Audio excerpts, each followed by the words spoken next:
First World War, the so-called war to end all wars. Brutality on a scale never before witnessed, in a world on the edge of an abyss. The Habsburg Empire is facing its own imminent demise. The young Emperor Charles I has only just ascended to the throne, but must now save both his empire and his dynasty, at any price. His primary goal is to end this war. For Emperor Charles, peace must come by way of France. It is a game of high stakes. Peace negotiations with the enemy, behind the backs of the German allies. From their point of view, this was total betrayal. Do you wish to declare war on Austria-Hungary, Your Majesty?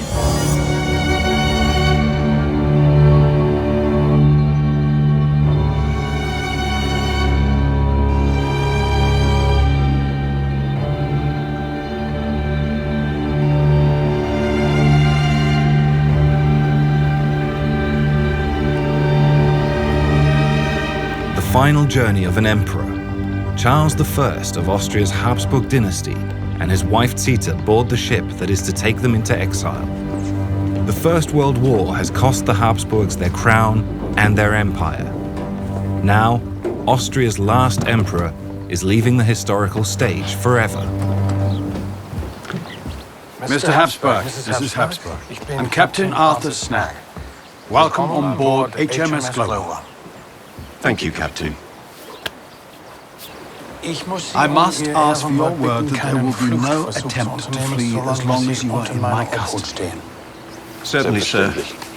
I have received instructions. I hereby give the captain my word that during my journey, while I find myself under his supervision, I will certainly not make any attempt whatsoever to regain my freedom. With this promise, I consider myself bound in honor to him personally.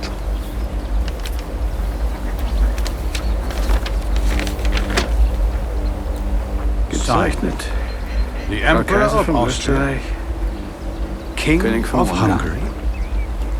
Certainly. A ruler can never abdicate. He can be ousted or executed. Good, that is, violence. But abdicate? No. No, no. So be it. Your Majesty. Where are you taking us? There's been no order yet. Please.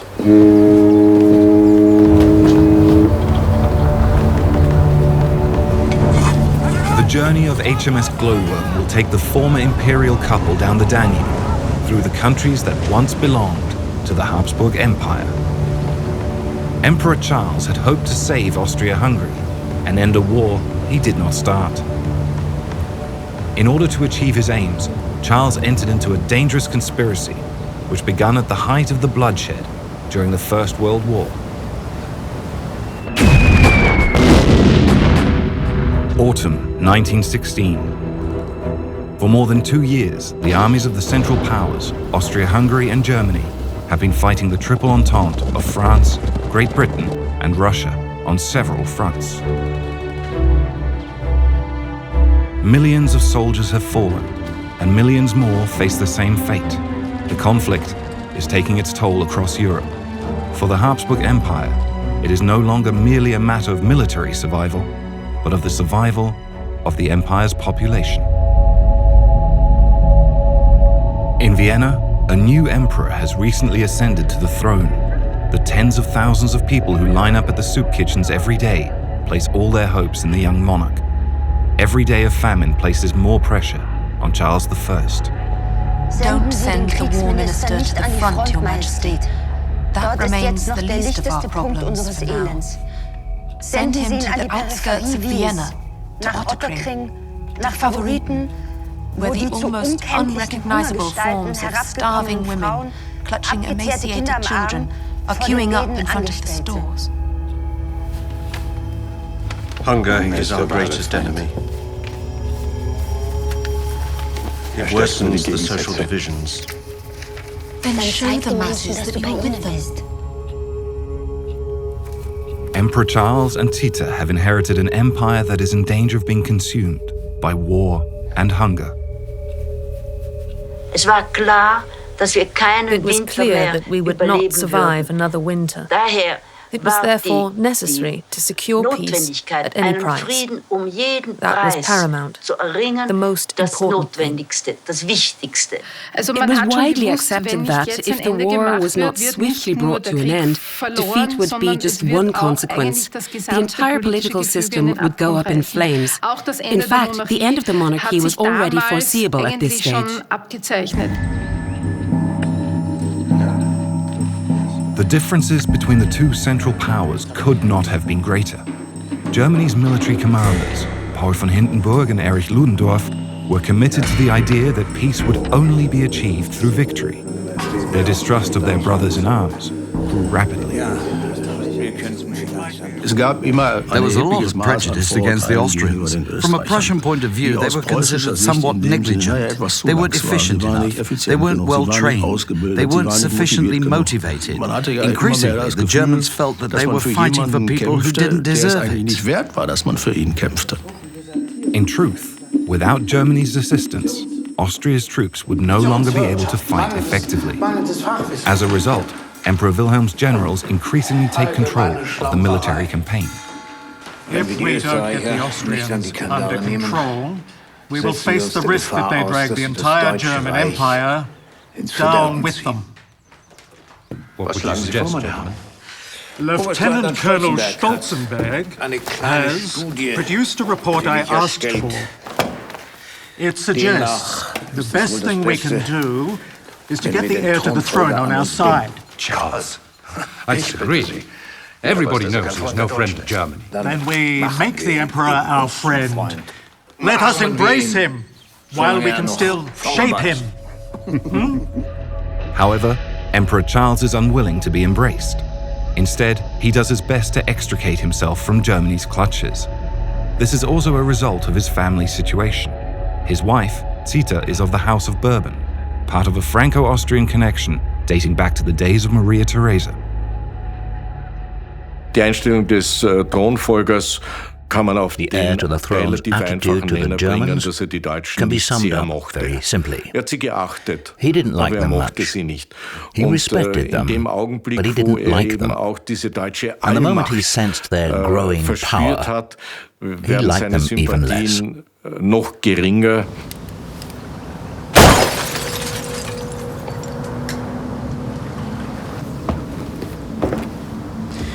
I fear I'm out of practice. At the front, did you not shoot there? Of course not. Well, your soldiers did, and my countrymen no less. I did not want this war. I never wanted this war. You could have ended it. You were der Kaiser. I tried everything. Believe me. He had set himself 3 goals. The first was to avoid a revolution and maintain the dynastic system.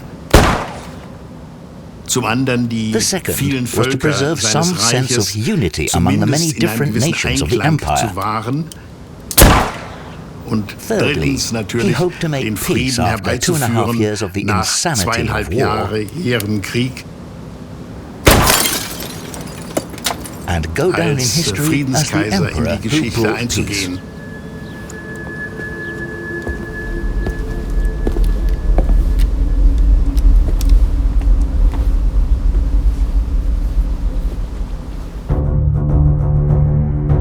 In January 1917, the imperial offices in Baden near Vienna become the center of Habsburg power. Charles sets about achieving his goals. Charles assumes command of his troops and moves his military headquarters to Baden. Now, he hopes to take his armies out of the war as fast as possible. He is aware that he will receive no support from the Germans, so he decides to act on his own. Initially, the emperor enjoys the full backing of his new foreign minister, Count Ottokar Chenin. Count Chenin. But the most important support is provided by his wife, Zita of Bourbon-Parma. Two aspects defined Zita in particular. She was the more intelligent, ambitious, and politically active of the two. And she was also the person who clearly and confidently led the way, which many people disliked. Zita was never merely the beautiful empress responsible for representing the imperial family in public. Charles always considered her an equal. Sie war immer für ihn ein Partner auf Augenhöhe. See here, the new memorandum from Chenin. Considerations for ending the war. I find it extremely insightful. What does he write? That continued fighting will be our downfall. That is a mathematical certainty. We should accept the wounds we have received, abandon territorial ambitions, and make peace. That is what I've been saying. The Entente cannot be defeated. I have asked my mother to talk to my brothers to make contact. Then we will know what the two of them can do for us. Sixtus and Xavier. Family ties will hopefully provide a path to peace. Charles has been close friends with Zita's brothers since they were children.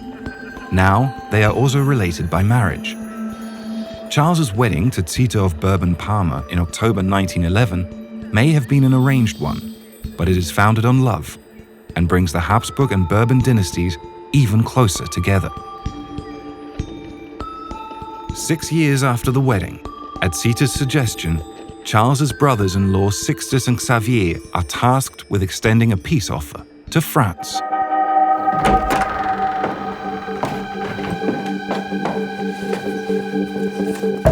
However, the war has divided the families. Both Sixtus and Xavier serve in the Belgian army. Nonetheless, blood remains stronger than nationality. The Bourbon princes are members of France's former royal family, and Charles considers them to be the perfect go-betweens, even if they no longer have any official influence in the French Republic. Mais leurs sentiments sont pro-français. The two of them continue to maintain pronounced pro-French and anti-German political positions. Ajoutons à cela que In addition, Sixtus and Xavier had a number of contacts at higher levels of government, including direct access to the President of France, Poincaré. Auprès du président de la République, Poincaré. The family connections in all directions were a source of great strength, despite the war and all the other difficulties.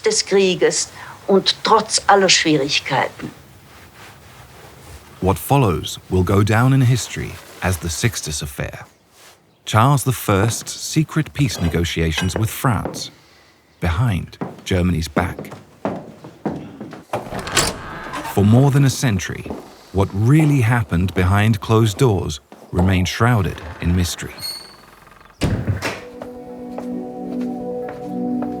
Now, new evidence has come to light which can finally clarify the historical events that might have saved the Habsburg Empire and brought the First World War to an earlier end. In February 2017, the diaries of one of Emperor Charles's closest friends and confidants were discovered in Vienna. Tomáš Erdődy recorded the events of those significant days in minute detail, while also playing an important role. But are these diaries genuine? Historian Manfred Rauchensteiner and the Austrian State Archives are determined to find out. A certain level of mistrust is always appropriate when one is dealing with historical records, particularly journals or diaries. So much is sugar-coated.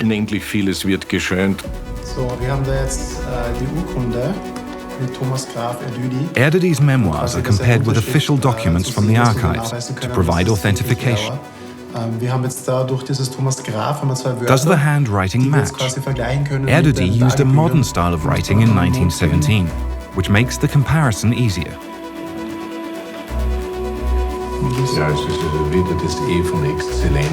The evaluation of the handwriting reveals that Tomáš Erdődy's journals are, in all likelihood, the real thing. Tamás Erdődy's records are so interesting because they are authentic and were written as the event took place.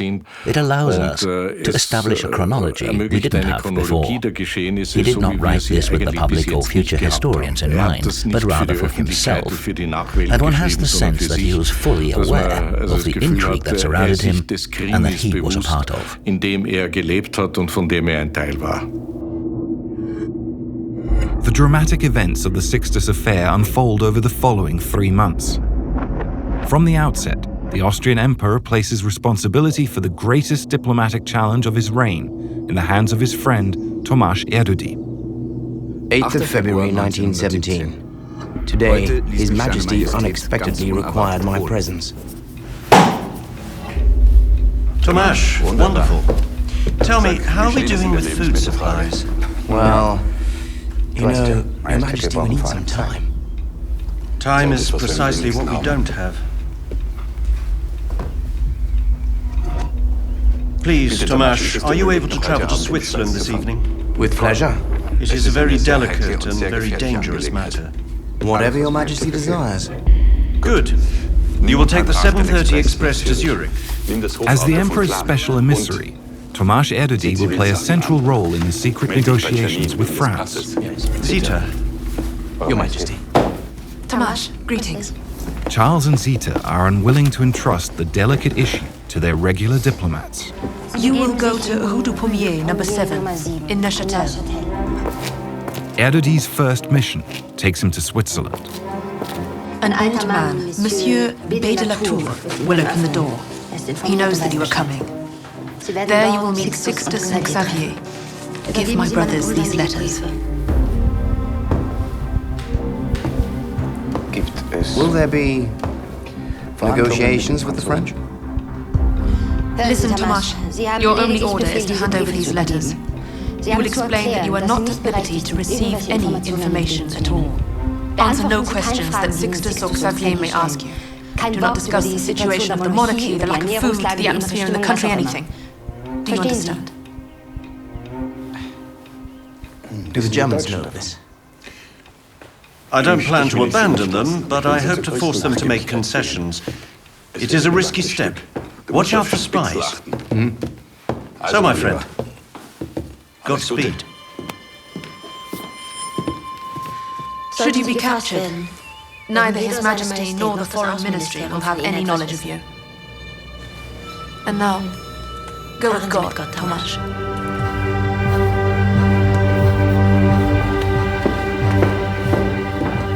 The stakes are high. Holding secret negotiations with the enemy behind the back of the German allies could prove disastrous. That is the incredible thing. These weren't the actions of the Austrian government. It was a private initiative of the emperor and his wife. Es ist wieder aus diesem Gefühl der dynastischen Überlegenheit This was the result of a sense of dynastic superiority. Man hoffte einfach, dass das Wort They und simply das Gewicht assumed eines that the word of an Kaisers emperor carried more weight ganz than that of a anders president or any other politician. zu werten war, als wenn es ein Ministerpräsident oder ein anderer führender Politiker hätte unternommen. But how would France react to the signals from the enemy camp? Sixtus had held initial discussions with the French President Poincaré in advance to determine whether peace efforts at a family level should go ahead. In fact, France is facing many of the same difficulties as Austria. The population is tired of war. Mutinies are breaking out, and many fear that the impending revolution in Russia could strengthen Germany. The peace initiative from Vienna provides a glimmer of hope. Ce que l'on attend en France de l'empereur Charles, French expectations of Emperor Charles were very clear. C'est une paix séparée. They wanted to make a separate peace. L'objectif To put it another way, the aim of the French was to drive a wedge between Germany and Austria-Hungary. De séparer l'Autriche-Hongrie de l'Allemagne. Neuchâtel, Switzerland. Throughout the First World War, the neutral country is a playground for spies. and a hub for the transfer of secret information among the warring powers. Sixtus and Xavier arranged to meet the emissary carrying the Austrian emperor's message of peace in a house near the lake.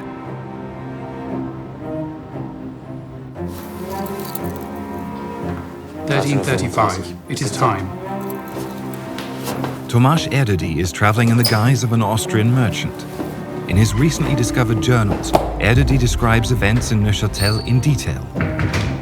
In the name of His Majesty the Emperor, I thank you for coming. I have a letter from the Emperor for you. I found myself in a beautifully furnished room. Here you are. We confirmed each other's identities, and I then handed over the papers.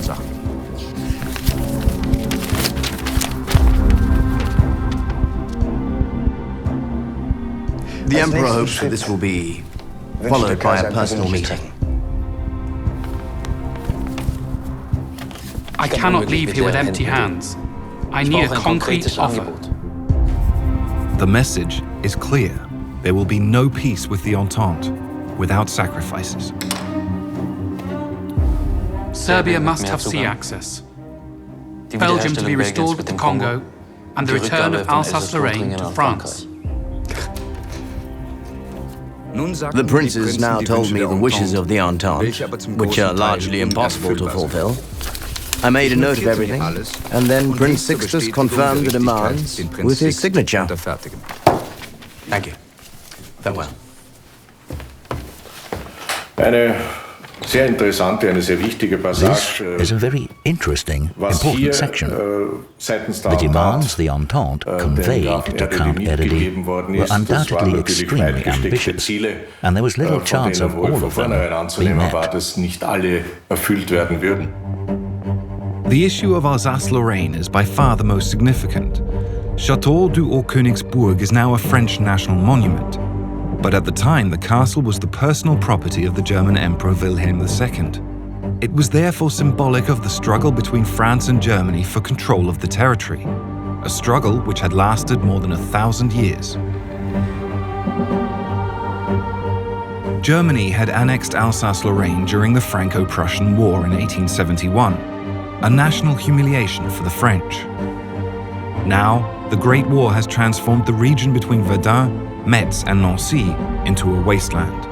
France's President Poincaré is himself a native of Lorraine and hopes for the return of his homeland to France.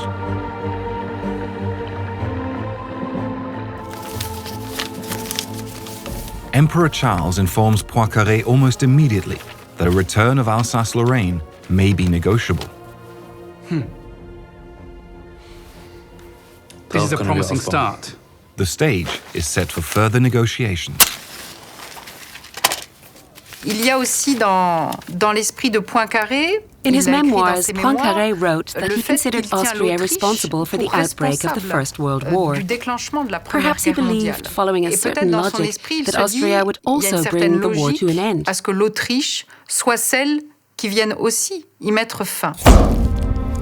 The cloak and dagger efforts continue. The princes Sixtus and Xavier are sent to Austria to enter into negotiations, and Tomáš Erdődy is tasked with removing all traces of their presence, even going so far as to buy the photo plates used to produce their travel papers. Traveling under assumed names, the princes take a train from Switzerland to Liechtenstein, and then on to Austria to meet the emperor. After 36 hours, the Bourbon princes reach Luxembourg Castle, Charles and Zita's residence south of Vienna.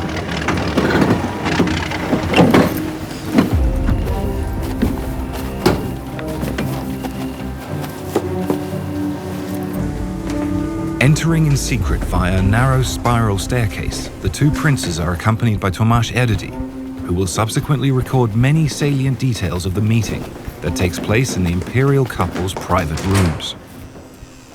Your Majesty, the subsequent reunion was extremely touching. Her Majesty had not seen her brothers for almost 3 years and embraced them both with tears in her eyes. Charles! My dear Sixtus! Servus! It's a pleasure. Xavier! Charles! Gentlemen!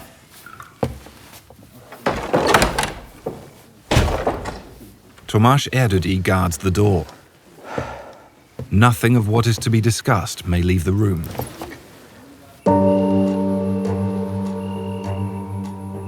Negotiations continue through the night of the 23rd of March 1917 in Luxembourg, as the parties work to formalize an offer which will allow Austria-Hungary to make peace with France, if not the other Entente powers. They were positive about your intentions.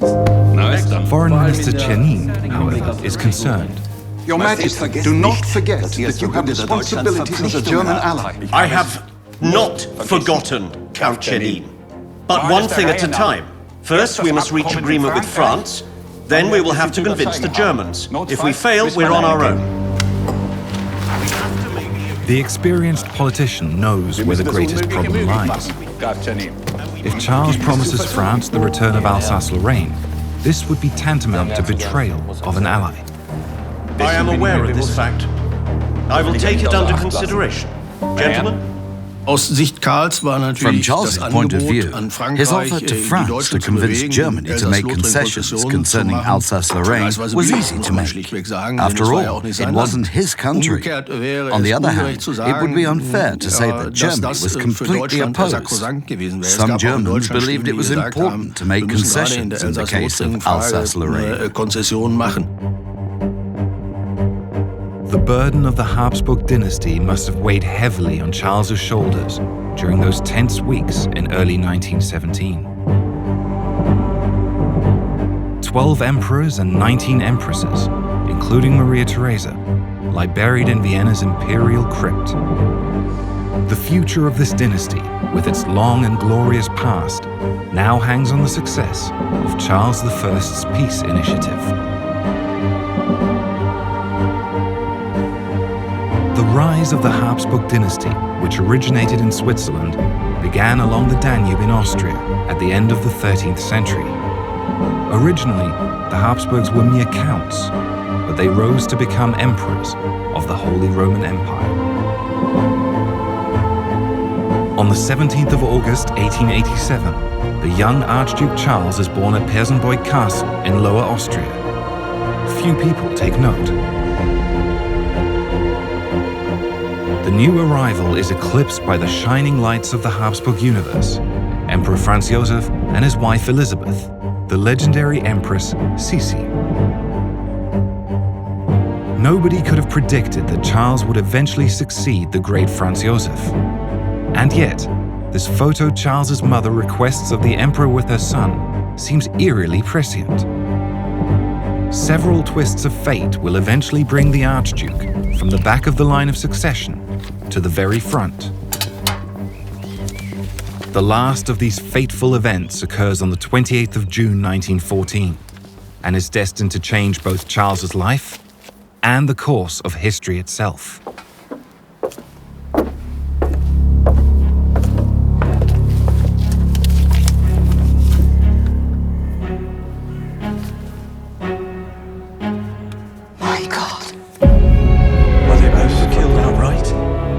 It is the spark that ignites the First World War.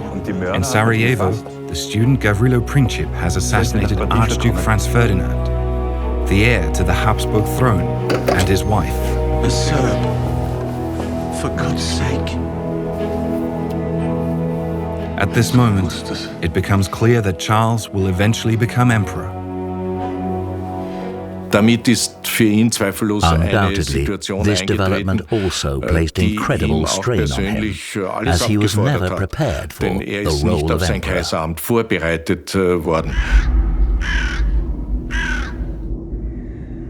The aging Emperor Franz Joseph no longer has the time or strength to prepare Charles for his future responsibilities. After 68 years in power, he dies, aged 84, in November 1916. As we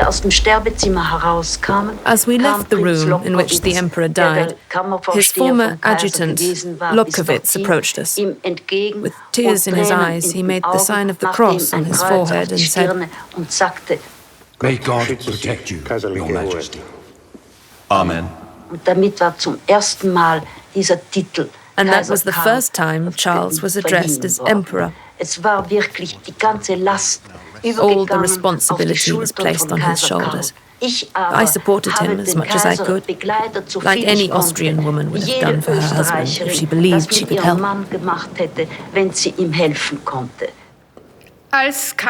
When Charles became emperor, the public was largely enthusiastic about the new imperial couple. Of course, they presented themselves as the perfect young family with lovely children. In the beginning, they were very popular, and people were optimistic about his reign. The emperor himself was very accessible, friendly, and willing to listen. His subjects placed a lot of faith in him, and there was an extremely positive atmosphere. However, Charles and Zita have assumed control of a crumbling empire. Incorporating a number of different nationalities, Austria-Hungary had become a powder keg. A satirical map from 1911 shows the ethnic prejudices that drove the 11 main nationalities, with their own languages and religions, further and further apart.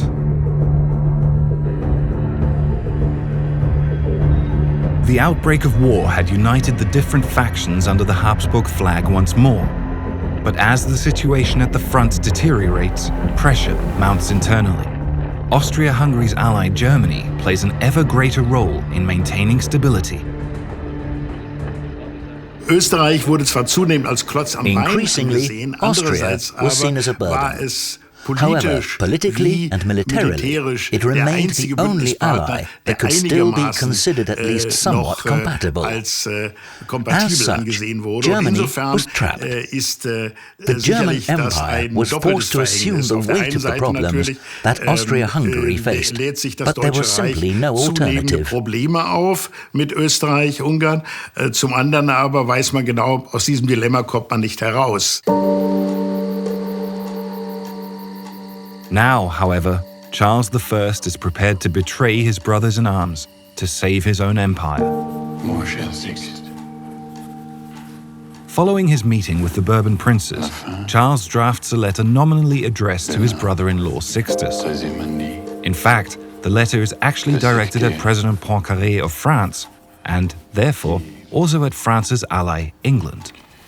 My dear Sixtus, the end of the third year of the war that has brought so much sadness and suffering to the world draws near. Charles agonizes over every word. He will compose more than a dozen versions before he is satisfied.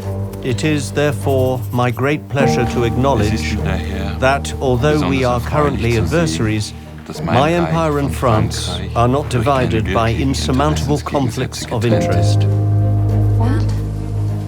Kommst du voran? Yes. Zita certainly took the lead and was the driving force. Tomáš Erdődy's journals have now provided confirmation that she was present during the writing of the Sixtus letters. Beim Verfassen dieser Sixtusbriefe dabei war. Prince Sixtus carries the emperor's letter to France and personally delivers it to President Poincaré in the Élysée Palace. I therefore ask you to convey to the President of the French Republic, in secret and unofficially. 2 weeks later, news of the emperor's letter reaches the British Prime Minister, Lloyd George.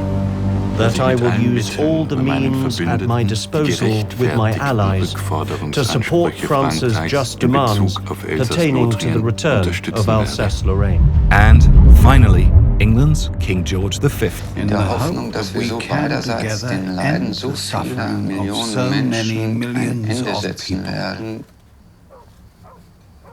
Charles.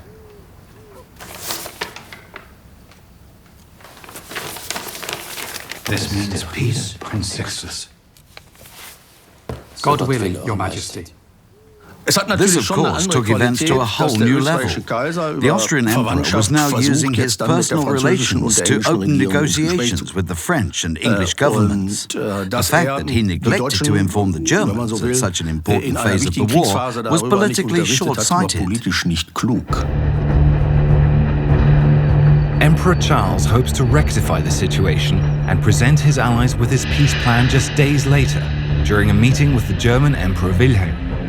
However, face to face with the German military command, Charles's courage fails him, and he is able to do little more than drop vague hints. Kaiser Karl hatte seinen Bundesgenossen Emperor Charles had told his German counterparts that if we did not make peace soon, the people would take matters into their own hands, and that this would be to their detriment. Charles eventually leaves without admitting to his actions. However, his allies suspect something, and their suspicions are reinforced by reports from the intelligence services. These troops can be trusted, can he? The Germans know that they cannot afford to break with Austria, politically or militarily. I heard a saying recently. We're obliged to consider everyone we meet a good person until they convince us of the opposite. It was widely known that Austria was interested in peace. However, most assumed that their interest lay in a general end to hostilities, rather than peace at the expense of an ally. That came as a big surprise. Charles makes a further grave error. He ignores the role played by Italy. Originally allied with Austria at the outset of the war, Rome had switched allegiances in 1915, and now has far more to gain from a victory over Austria than from any compromise. Above all, Italy hopes to claim the pride of the Habsburgs, the port of Trieste. During a meeting in the French Alps, the British and French attempt to persuade the Italians to grasp the opportunity for peace. However, the conference in Saint-Jean-de-Maurienne on the 26th of April 1917 fails. Charles simply cannot afford, politically, to make concessions to a country he considers traitorous. In his memoirs, Poincaré records that the Italians were absolutely furious. The dilemma was that the Italians had been offered a lot to convince them to fight on the side of the English and French. There was now no way they were prepared to make compromises or take a smaller share of the treasure they had been promised. As a result, these very complex and vigorous efforts and the high hopes associated with them came to nothing. The brief chance of peace vanishes as quickly as it appeared, and the drums of war beat louder than ever.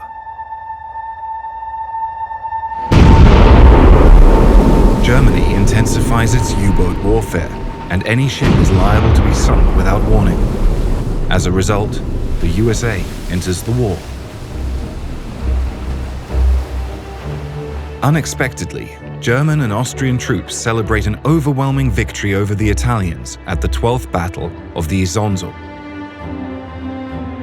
The Central Powers and their adversaries now increase the use of a controversial weapon which adds to the horror of the conflict: poison gas.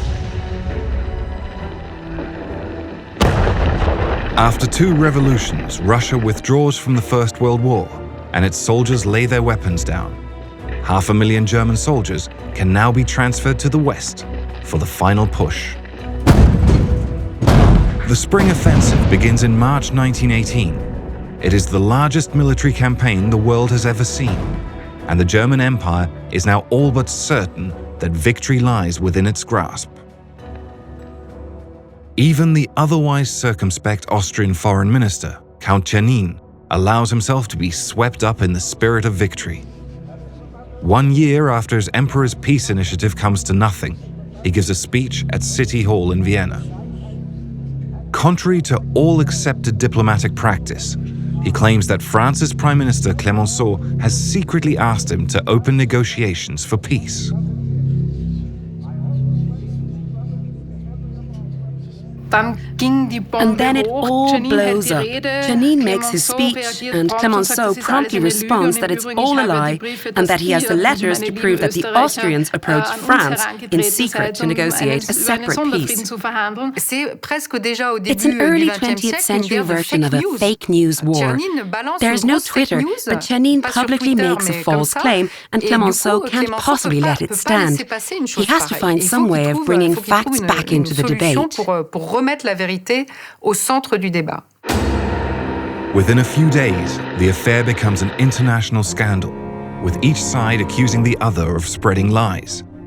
Eventually, the French Prime Minister releases incontrovertible proof to the media: the Austrian Emperor's letters of March 1917. On the 13th of April 1918, Erdődy wrote in his journal, "Today, the letter is in all newspapers. It has caused great commotion. It is a letter from the Emperor to Prince Sixtus that I remember well." Unfortunately, Charles's reaction was the wrong one. Instead of standing by his efforts and admitting that they failed, he says, "I have no knowledge of any letters." It is a personal as well as political disaster for Charles. He has been revealed to be a liar on the international stage, in full view of his German allies. No man shows me gratitude. My faith was misplaced. Your Majesty, I told you Austria was not a suitable country for a political alliance. Do you wish to declare war on Austria-Hungary, Your Majesty? Be silent, Ludendorff. Make yourself useful and get me the Austrian Emperor. Naturally, the Germans are appalled by the revelations that there were offers of talks and negotiations with the Allies. From the German point of view, at a time when the country believed it would eventually be victorious, this amounted to total betrayal. The Germans certainly wanted revenge. Und dafür rächt sie sich auch im wahrsten Sinn des Wortes.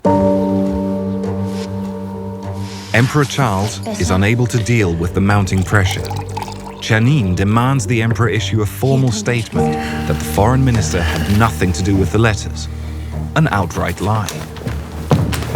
Count Janine, you cannot possibly expect the emperor to sign this. The emperor has compromised himself. He must choose, abdicate or deny everything. Insane. These events are also recorded by Tomasz Erdődy in his journal. Then you must take responsibility, Tomasz. I wouldn't dream of it. I'm here to act on the Emperor's orders, not to cover for some minister. If you refuse, then I am a dead man. Then a bullet is my only option. So?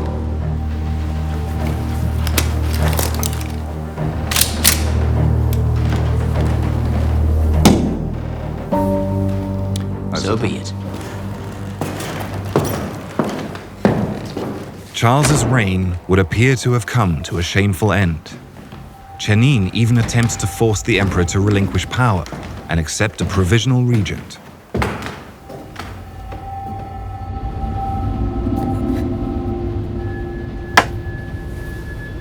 That was, however, his final move.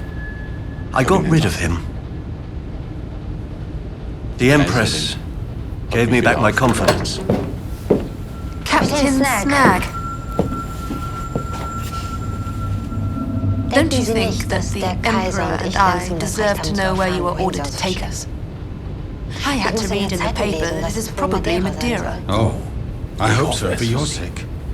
You hope so? The Emperor seems to think that ascension might be possible. Ascension?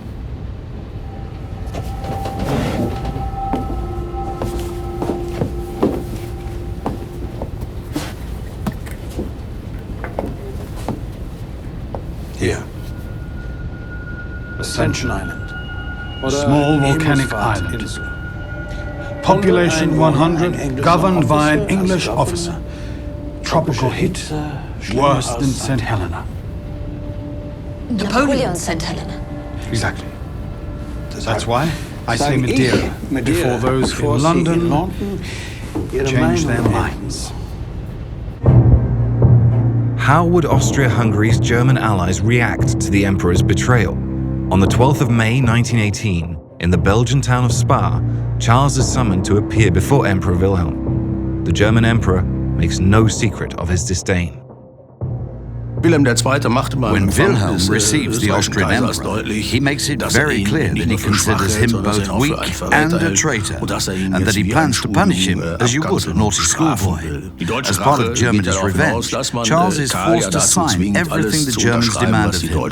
From that point on, Austria is no more than a vassal state of the Reich. The memorandum of the meeting in Spa is a protocol of the complete and utter subjugation of Emperor Charles, and essentially makes Austria-Hungary a part of the German Empire.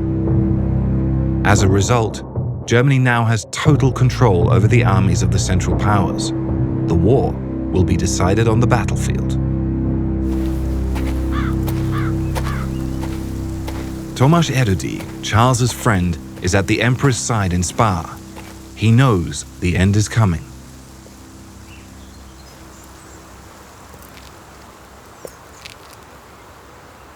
We can count ourselves lucky if the Germans don't attack us. Excuse me, Your Majesty. Does Your Majesty know what the Viennese call you? Well? Charles the Last.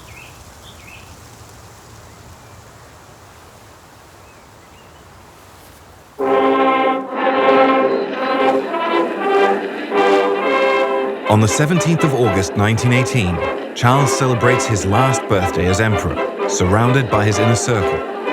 He is just 31 years old, and a resounding failure. At the beginning of his reign, people had considered Charles and the Austro-Hungarian Empire an important check on German power. Now, everything has changed. Die Alliierten haben im Grunde Essentially, ihren Beschluss the gefasst. Allies had Man made kann their mit decision, Österreich keinen as it was Sonderfrieden impossible to negotiate a separate peace with Austria. They saw no alternative to the complete defeat and capitulation of the two powers. Beider Mächte. The short version is that the Sixtus Affair and Charles's actions contributed to the end of the empire. However, the question is whether the monarchy had any chance of survival at all once the war broke out. Charles hoped to achieve peace, but his once great empire descends into total war. There is nothing left for the pious emperor to do but pray. Hail Mary, full of grace. The Lord is with thee. In August of 1918, Austrian and German resistance begins to crumble across Europe. At the end of October, in the course of a few days, the nations of the Austro-Hungarian Empire declare their independence. The Habsburg, Romanov, and Hohenzollern families are forced to accept their subjects' demand for self-determination, bringing their historical reigns to an end, once and for all. The old Europe of the aristocrats has vanished, but what will replace it?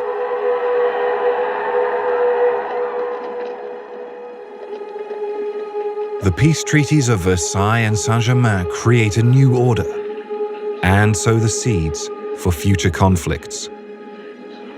Just 2 decades later, these seeds will give rise to an even more savage war that will once again set Europe and the world on fire. Now and at the hour of our death. Amen. Emperor Charles I wanted to end the war and save the Habsburg Empire. Both ventures failed.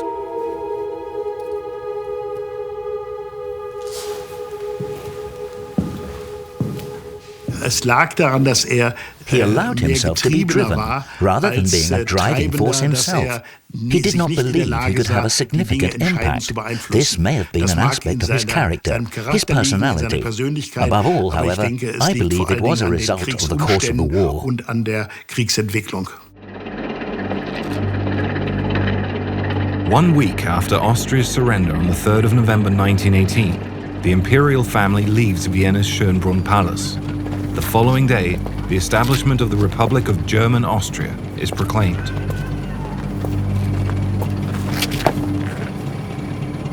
What happens now? Now, everything ends, Your Majesty. Charles is forced to relinquish all his political functions, but he refuses to abdicate. Over the next few years, assisted by his friend Tomáš Erdődy, he will launch 2 attempts to reclaim the crown of Hungary, without success.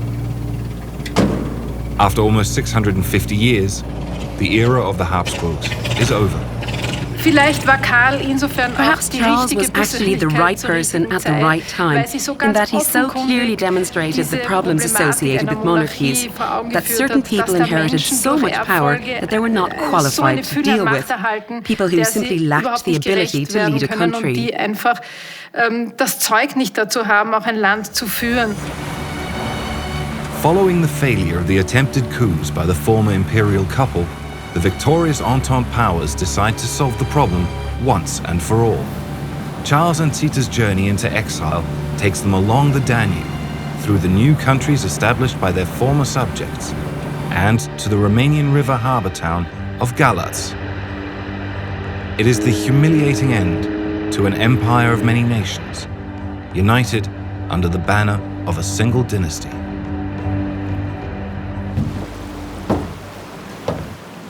Empress Zita is never able to accept the new Europe of nation-states. Until her death at 97, she continues to maintain that the Habsburgs have a divine right to power. Exile does nothing to change her views. Madeira, you say? Yes.